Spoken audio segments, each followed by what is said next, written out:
Hello मेरे प्यारे बच्चों, मैं हूं सुधीर पांडे। आप देख रहे हैं 100 टाइम्स एजुकेशन। मैं हूं आपका साइंस टीचर। हम लोग पढ़ रहे हैं बच्चों क्लास 9th की साइंस एनसीईआरटी बुक से, जिसका नाम है चैप्टर नंबर हम देख रहे हैं 2, जिसका नाम है is matter around us pure. क्या हमारे आसपास के पदार्थ शुद्ध हैं? तो बेटा, हम लोगों ने अभी तक ये देखा था कि जो हमारे पास पदार्थ है वह मिश्रण होता है या शुद्ध पदार्थ होता है। तो हम लोगों ने मिश्रण में देखा कि समांगी मिश्रण, विसमांगी मिश्रण। हमने विलयन देखा, हमने विलयन के गुणों के बारे में देखा, हमने जो है विलयन की सांद्रता को देखा। और अब हम देख रहे हैं कि विलयन में या मिश्रण के जो घटक होते हैं उनको कैसे पृथक किया जाता है। क्योंकि मिश्रण है तो उसमें क्या है बेटा, घटक हैं, और हमको जो है उनको क्या करना है, अलग अलग करना है, ताकि हम उसका उपयोग कर सकें। तो बच्चों, आगे पढ़ने से पहले आपसे रिक्वेस्ट है कि प्लीज़ आप चैनल को सब्सक्राइब जरूर करिए।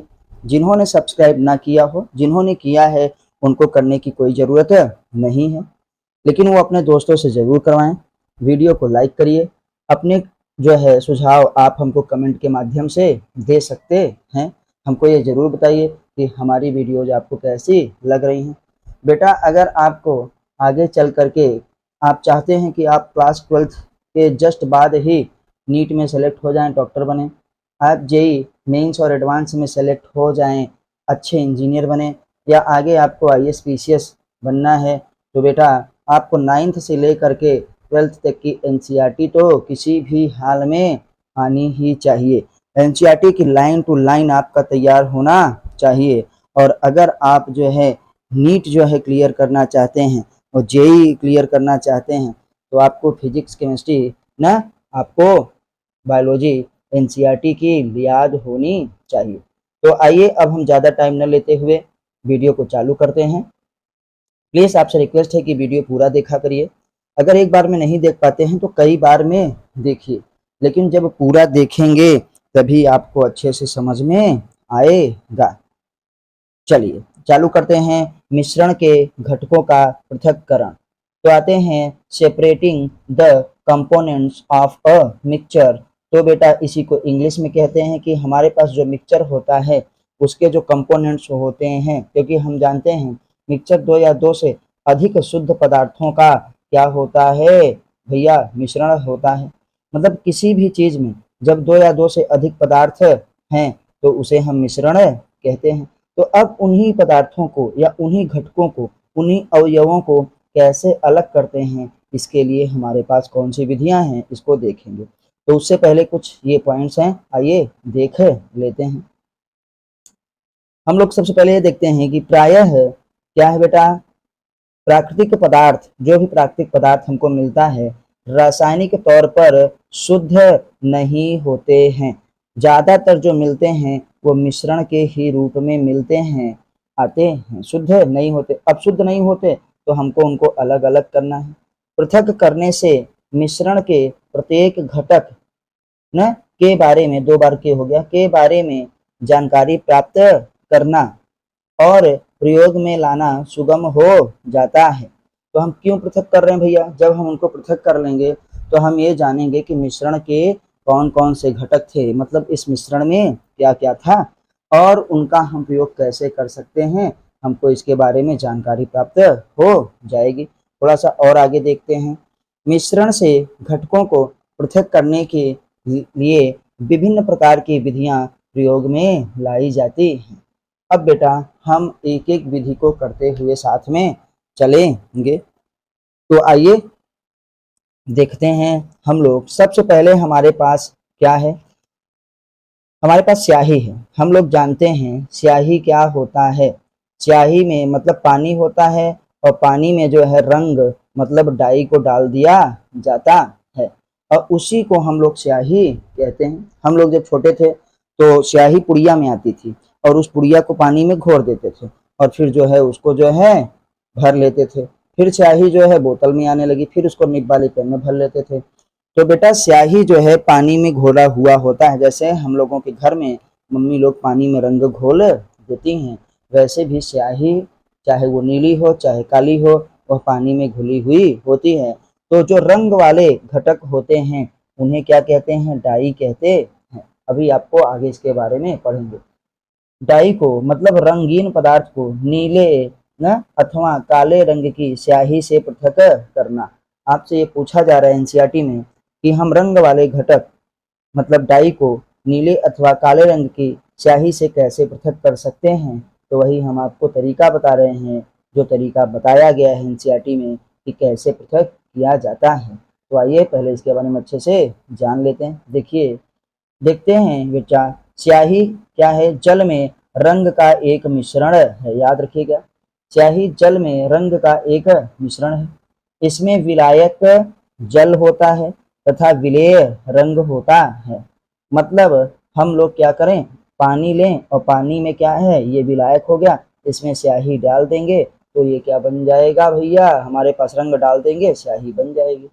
अब आते हैं, जब हम स्याही को वाच ग्लास का मतलब जिसमें हम लोग क्या स्याही को रख करके गर्म करते हैं, स्याही को डायरेक्ट गर्म नहीं करते हैं। अभी हम इसको डायग्राम को एनसीईआरटी से आपको दिखाएंगे की मदद से गर्म करते हैं तो वाच ग्लास से जल वाष्पीकृत होने लगता है। क्योंकि बेटा जान रहे हैं कि रंग जो है स्याही में घोरा, रंग जो है पानी में घोरा गया है, तो जो घोरा गया है वही क्या होगा, बचा रहेगा और पानी क्या हो जाएगा, उड़ जाएगा। तो आपको पता है कि गर्म करने पर पानी क्या है, वाष्पीकृत होने लगता है और धीरे धीरे पूरा विलायक वाष्पीकृत हो जाता है और विलेय रंग शेष रह जाता है। इस तरह से हम विलायक से विलेय पदार्थ को वाष्पीकरण के द्वारा पृथक कर सकते हैं। तो हमको पता चल गया कि रंग वाले घटक डाई को हम नीले अथवा काले रंग की स्याही से कैसे पृथक करते हैं बेटा, वाष्पीकरण के द्वारा। क्योंकि वाष्पशील जो पदार्थ है वो उड़ जाएगा और अवाष्पशील पदार्थ क्या है, उसी में बचा रह जाएगा। तो आइए हम अब लोग एक डायग्राम देख लेते हैं जो हमारे एनसीईआरटी में दिया गया है कि कैसे हम लोग चाइना डिश क्या होता है, क्या वाष्पीकरण होता है। ये देखिए मेरे पास ये डायग्राम है पूरा, इसमें हम लोग देख रहे हैं कि ये वाष्पीकरण हो रहा है कैसे। बेटा ये बर्नर है जिसपे हमारे पास हम लोग जिससे क्या देते हैं, उष्मा देते हैं, जिससे आग जलाते हैं। ये बीकर है, बीकर में भरा है पानी और बीकर के ऊपर ये देखिए रखा है वाच ग्लास। वाच ग्लास मतलब हमारे पास क्या है, एक प्लेट है। तो जब हम जल को गर्म करते हैं तो भाप बनता है और उस पे क्या है, तब ये प्लेट गर्म होती है और प्लेट में देखिए ये स्याही रखी है, ये लिखा है स्याही। तो ये देखिए प्लेट में स्याही रखी है और इस स्याही में क्या डाला गया था, पानी की बूंदें। मतलब स्याही में रंग में पानी की बूंद डाले तो वो स्याही बन गया। अब धीरे धीरे जब गर्म करने लगे तो बउआ क्या हुआ, यहाँ से पानी क्या है, उड़ने लगा। इसको भी उड़ रहा है लेकिन हमको इससे मतलब नहीं है। इसको चाइना डिश को, जिसको हम लोग कह रहे हैं कि ये जो प्लेट है वाच ग्लास, इसको डायरेक्ट नहीं गर्म कर रहे हैं ताकि जल्दी से ना सूखे, इसलिए पहले पानी को गर्म कर रहे हैं। गर्म पानी फिर प्लेट को गर्म करेगा और जो है इस प्लेट में जो पानी है वो देखिए वाष्प बन के उड़ रहा है और यहाँ पे स्याही बची रह जाएगी। मतलब क्या हो जाएगा बेटा, जो भी रंग होगा काला या नीला वो यहाँ पे बचा रह जाएगा ना। जैसे हम लोग कहते हैं कि कोयले की राख जैसा, कोयखा जैसा बचा रह जाएगा। तो ये वाष्पीकरण हुआ। तो हम जान गए कि रंग वाले घटक को नीले या काले स्याही से कैसे अलग करते हैं, तो फिर वो घटक बचा रह जाएगा। आइए अब हम बच्चों आगे देखते हैं नेक्स्ट वाला। दूसरा हमारे पास है कि दूध से क्रीम को पृथक करना। आपसे पूछा जा रहा है दूसरे में कि दूध से क्रीम को कैसे पृथक करते हैं। तो हम लोग जानते हैं कि दूध में क्या होता है, वसा होता है, फैट होता है, दूध में प्रोटीन होता है, दूध में कैल्शियम होता है ना, ये सारी चीज़ें होती हैं। दूध भी एक प्रकार का कोलाइड्स है, मतलब एक मिश्रण है, दूध शुद्ध नहीं होता है। ओरल जो बच्चों आपको बताया जा रहा है मौखिक रूप से, उसको सुनना बहुत ज़रूरी है। सिर्फ लिखने के चक्कर में मत पड़ा करिए, चाहे वो आपका स्कूल हो, चाहे कोचिंग हो, चाहे कोई यूट्यूब हो। सुनना समझना बहुत ज़रूरी है और सबसे ज़्यादा ज़रूरी है एनसीईआरटी को पढ़ना।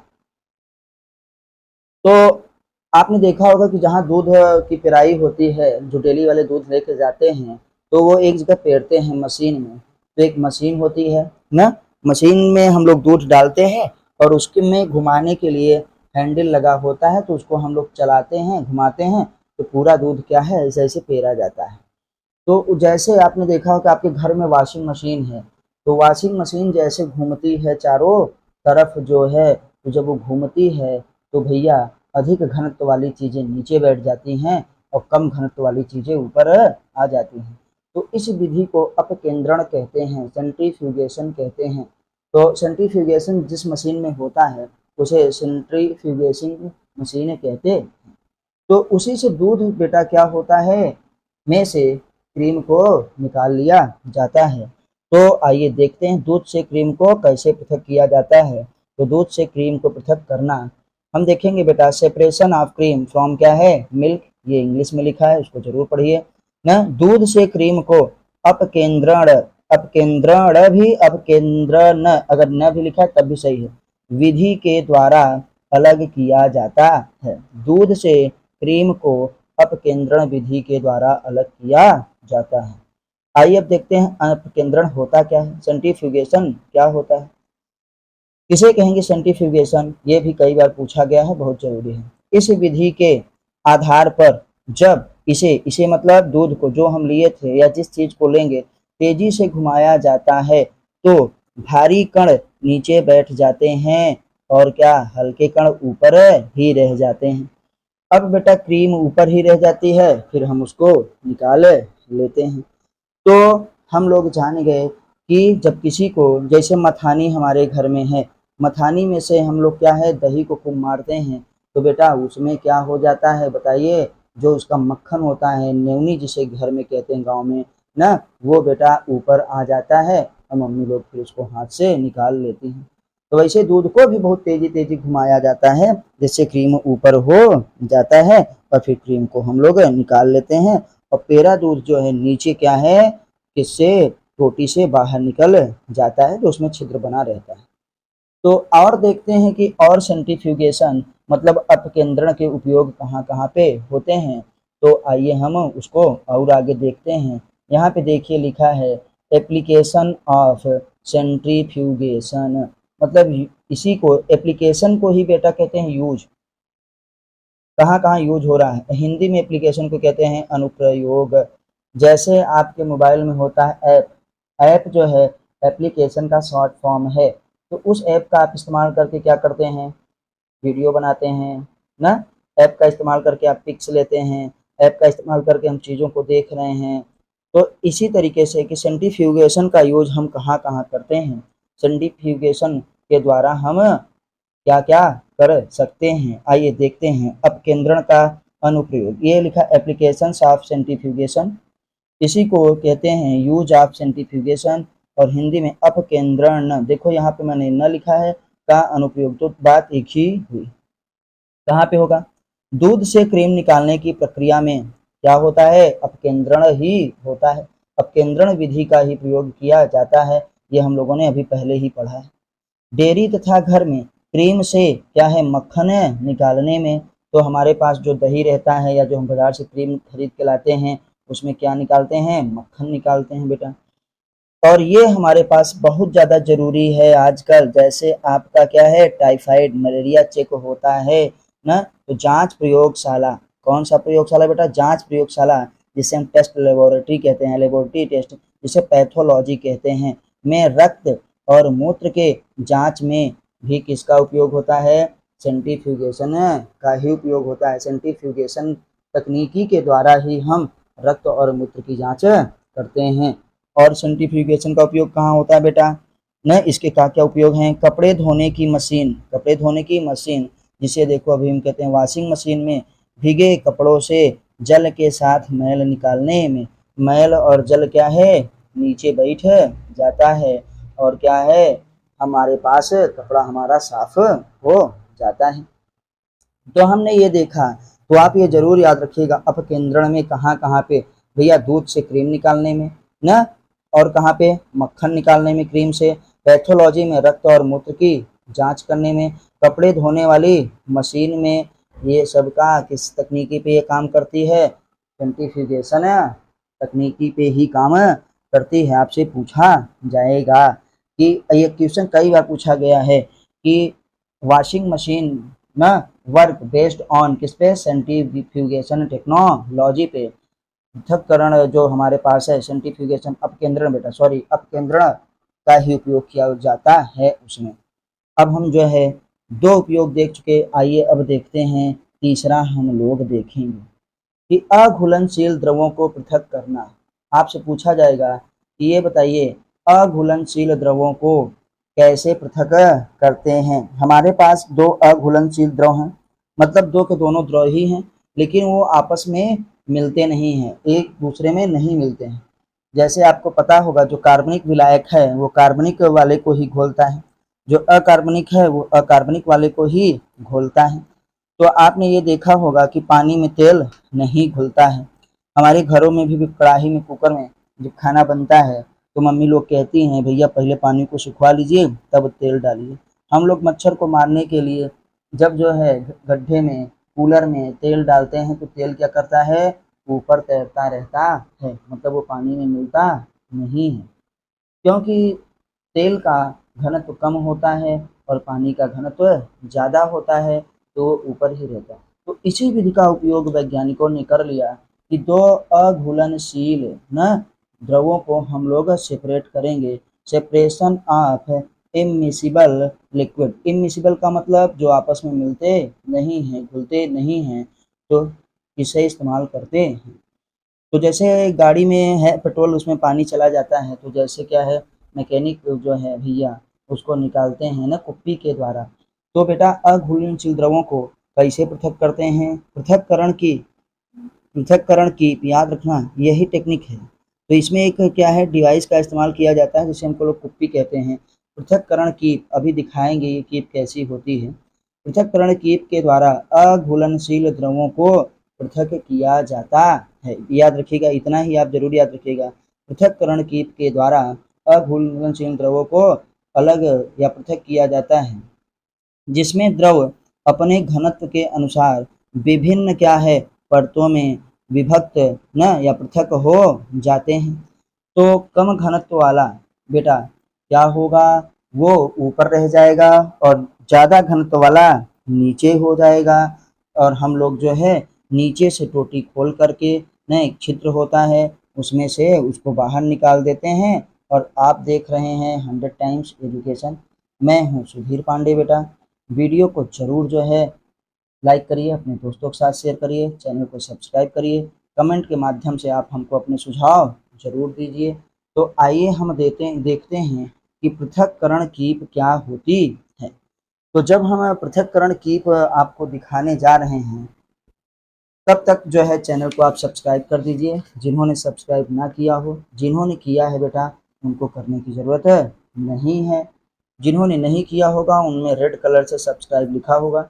जब आप उसको दाबेंगे तो आपको एक घंटी आएगी, और जब घंटी को दाबेंगे तो आपको 3 ऑप्शन आएंगे, और ऊपर वाले ऑप्शन पे क्लिक कर दीजिए। इससे क्या होगा, हमारी सूचनाएं, हमारी नोटिफिकेशंस आपको मिलेंगी कि वीडियो अपलोड हो चुकी है, और आप तुरंत देख सकेंगे। आपके यूट्यूब पे मैसेज जाएगा और आप खोल के उसको भी देखते रहा करिए यूट्यूब पे। तो ये बेटा हमारे पास देखिए, इस समय हम जिस डायग्राम को दिखा रहे हैं इस वाले को, ये वाला जो डायग्राम है हमारे पास, यही है हमारे पास अघुलनशील द्रवों का पृथक करने वाली कीप न, पृथक्करण कीप इसे कहा जाता है। तो सेपरेटिंग फनल इसे भी हम लोग कहते हैं इंग्लिश में। तो देखिए यहाँ पे इस तरफ से हम लोगों ने दोनों को, तेल को और पानी को साथ में मिला के डाला, यहाँ से निकलने वाला है, लेकिन यहाँ पे एक स्टॉप कार्क लगा है। आप समझ लीजिए कि टोटी लगी है जो कि पानी को या तेल को अभी नीचे गिरने नहीं देगी। तो जब हम लोगों ने तेल और पानी को साथ में मिला के डाला और उसके बाद ये इसमें गया तो कुछ समय के लिए उसको छोड़ दिया जाता है। जब कुछ समय के लिए छोड़ दिए तो क्या हुआ, पानी का घनत्व तेल के घनत्व ज़्यादा होता है तो ये देखिए जल, जल क्या है ये वाला नीचे बैठ गया, मतलब फनल में नीचे आ गया। और क्या है ये मिट्टी का तेल या पेट्रोल जो भी होगा ये क्या है कीप में ऊपर रह गया। और इसी का नाम है बेटा, इस पूरे का नाम है पृथक्करण कीप। सिर्फ यही नहीं, ये पूरा डिवाइस ही पृथक्करण कीप है। तो जिसका घनत्व ज़्यादा है वो नीचे और जिसका घनत्व है ऊपर कम। जब थोड़ी देर छोड़ दिए तो ये क्या हो गए, अलग अलग परतों में इकट्ठा हो गए।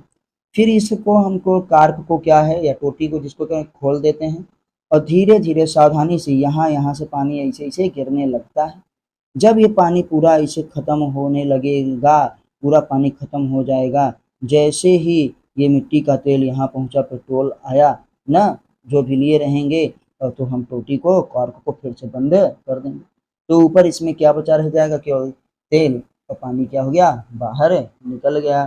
तो याद रखिएगा ये हमारे पास क्या है पृथक्करण कीप। तो आइए अब हम देखते हैं कि कैसे हम लोग देखेंगे पृथक्करण कीप। तो पृथक्करण कीप को जब हम देख लिए तो इसी कीप के द्वारा हम लोगों को और भी चीज़ें देखनी है। यहाँ पे थोड़ा सा बेटा पढ़ने की ज़रूरत है, जो हम जो है आपको अभी नहीं बताए हैं, अब उसको बताने वाले हैं कि पृथक्करण का कीप का इस्तेमाल और कहाँ कहाँ पे हम लोग कर सकते हैं। सिर्फ क्या तेल निकालने में नहीं, और भी जगहों पे पृथक्करण कीप का इस्तेमाल किया जाता है। आइए देखते हैं। तो ये कुछ पॉइंट्स हैं जो आपको इस्तेमाल में लानी है, मतलब उसका अनुप्रयोग कहाँ कहाँ पे होता है। तो बेटा हम लोग लिखने वाले हैं इस बार सामने से ही, आइए लिखते हैं पृथक्करण, पृथक्करण कीप के अनुप्रयोग, कीप के अनुप्रयोग। तो अभी जान रहे हैं अनुप्रयोग का मतलब कि पृथक्करण कीप का उपयोग हम कहाँ कहाँ कर सकते हैं, जिसमें अघुलनशील द्रवों को पृथक करने के लिए। तो सबसे पहले हम कहाँ पे करेंगे, अभी तेल तथा जल के अघुलनशील मिश्रण को पृथक करने में बहुत ही जरूरी है। अभी हम लोगों ने देखा इसको। तो फर्स्ट में बेटा तेल तथा जल के अघुलनशील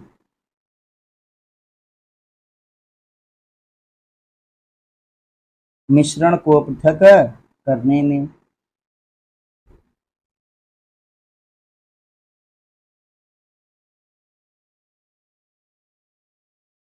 इसीलिए पहले से देख लेते थे कि ज़्यादा टाइम ना लगे, तो इसको मैंने अभी नोट नहीं किया था। दूसरा हमारे पास क्या होगा, दूसरा हम जानते हैं बेटा, जब हम क्या करते हैं, क्योंकि आपको पता है कि प्रकृति में जो धातु भी मिलती हैं वो भी क्या है मिश्रण के ही रूप में मिलती हैं।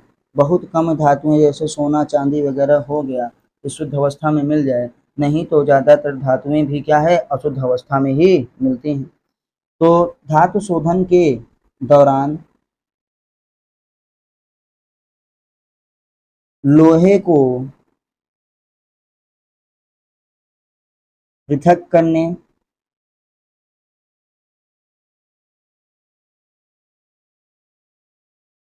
पृथक करने में इसका इस्तेमाल किया जाता है। अब इसमें ये लिखना है कि भैया धातु मल, जब धातु शोधन कर रहे हैं, शुद्ध धातु निकाल रहे हैं, तो लोहे को कैसे पृथक करते हैं बेटा, तो जिसका घनत्व कम होता है, जो हमारे पास जिसे हम कहेंगे कि इस विधि के द्वारा, अभी आपको बताए थे घनत्व के अनुसार, इस विधि के द्वारा जिसका घनत्व कम होता है, जिसका घनत्व कम होता है,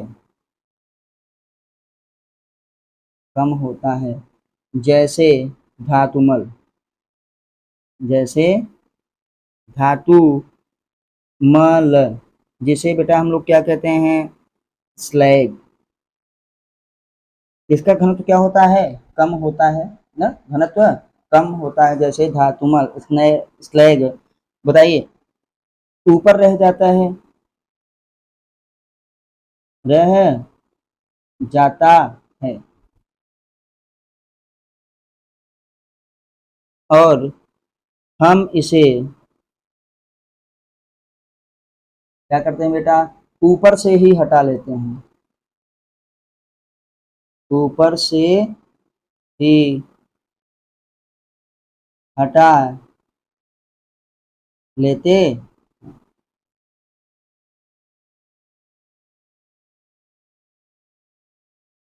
और सतह पर पिघला लोहा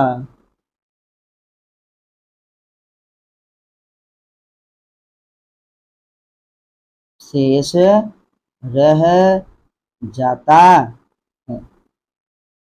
तो बच्चों आपने ये देखा कि हम लोग धातु शोधन भी इसी विधि के द्वारा करते हैं। तो आपको वीडियो कैसी लग रही है, आप हमको कमेंट के माध्यम से ज़रूर बताइए। वीडियो को लाइक करिए, अपने दोस्तों के साथ शेयर करिए, चैनल को सब्सक्राइब करिए। तो हम लोग जो है देख रहे हैं 100 टाइम्स। मैं हूँ सुधीर पांडे, आपका जो है टीचर साइंस का। बेटा इसमें आपको फिजिक्स भी मिलेगा, केमिस्ट्री भी मिलेगा, बायोलॉजी भी मिलेगा। तो नीट और जेई तक के जितने भी कंटेंट हैं, जितना भी सिलेबस है, आपको सब मिलेगा। तो बेटा अब हम देखेंगे चौथा कि नमक तथा कपूर के मिश्रण को कैसे अलग किया जाता है। तो आइए देखिए, मान लो हमारे पास नमक और कपूर सब जो है मिक्सचर करके रखा गया है और हम जो है उसको अलग नहीं कर पाते। तो क्या करेंगे, हम हीट देंगे। हमको पता है कि कपूर क्या होता है, ऊर्ध्वपातित हो मटेरियल है, ऊर्ध्वपातन इसका होता है। तो हम उसको उष्मा देंगे, वो वाष्प में बदल के उड़ जाएगा। तो आइए देखते हैं बेटा कि हमारे पास ऊर्ध्वपातन के द्वारा, याद रखिए किसके द्वारा, ऊर्ध्वपातन के द्वारा कपूर को नमक से अलग करते हैं। ये जरूर याद रखिएगा। क्यों ऐसा है बेटा, क्योंकि कपूर न तथा नमक के मिश्रण को अलग करने के लिए मिश्रण को गर्म करते हैं, जिससे क्या करेंगे बेटा, मिश्रण को गर्म करते हैं, जिससे कपूर ठोस से सीधे गैस में परिवर्तित हो जाता है। बेटा परिवर्तित हो जाता है, इसी को ऊर्ध्वपातन कहते हैं। हमने आपको पढ़ाया है कि जब ठोस क्या हो जाए, कहाँ पे चला जाए बेटा, जब ठोस सीधे गैस में बदल जाए, बिना द्रव में बदले, तो उसे ऊर्ध्वपातन कहते हैं। याद रखिएगा, गैस में परिवर्तित होकर मिश्रण से पृथक हो जाता है, इसे ऊर्ध्वपातन कहते हैं। तो ऊर्ध्वपातन के द्वारा, और आगे देखिए, ऊर्ध्वपातन के द्वारा ऊर्ध्वपातित हो सकने वाले अवयवों को ऊर्ध्वपातित न हो पाने वाले अवयवों से पृथक किया जाता है। तो ऊर्ध्वपातित होने वाले हमारे पास जो पदार्थ हैं, कुछ और पदार्थ हैं, आइए उनको हम देख लेते हैं। तो बेटा जब ऊर्ध्वपातन क्या होता है कि वह प्रक्रिया जिसमें ठोस क्या है, सीधे गैस में बदल जाता है, उसे हम क्या, ऊर्ध्वपातन कहते हैं। तो कपूर भी ऊर्ध्वपातन होता है, ऊर्ध्वपातित अवयव है। तो उसको जब गर्म करेंगे नमक के साथ तो वो उड़ जाएगा और नमक जो है उसी में पड़ा रह जाएगा। तो ऊर्ध्वपातित होने वाले अन्य पदार्थों को हम लोग देख लेते हैं। जैसे कह रहे हैं बेटा कपूर, कैम्फर क्या है, इसका ऊर्ध्वपातन होता है। अमोनियम क्लोराइड जिसका सूत्र होता है NH4Cl, इसे बेटा हिंदी में नवसादर भी कहते हैं। नेफ्थलीन हमारे पास है, देखो नेफ्थलीन और एंथ्रासीन, ये लोग भी क्या है, ऊर्ध्वपातित अवयव हैं, मतलब इनका ऊर्ध्वपातन किया जा सकता है। इनको भी ताप देने पर ये क्या हो जाएंगे, ठोस से सीधे द्रव में नहीं बदलेंगे, लेकिन गैस में सीधे गैस में बदल जाएंगे। तो बेटा आप देख रहे हैं 100 टाइम्स एजुकेशन। मैं हूं जो है सुधीर पांडे। तो प्लीज़ आपसे रिक्वेस्ट है, चैनल को आप सब्सक्राइब जरूर करिए, वीडियो को लाइक करिए, अपने दोस्तों के साथ शेयर करिए और कमेंट के माध्यम से हमें ज़रूर बताइए कि हमारी वीडियोज़ आपको कैसी लगती है। फिर मिलते हैं अगली वीडियो पे, तब तक नमस्ते, जय हिंद, जय भारत। बेटा NCERT पढ़ते रहिए और जो है खूब मेहनत करिए। जय हिंद, जय भारत।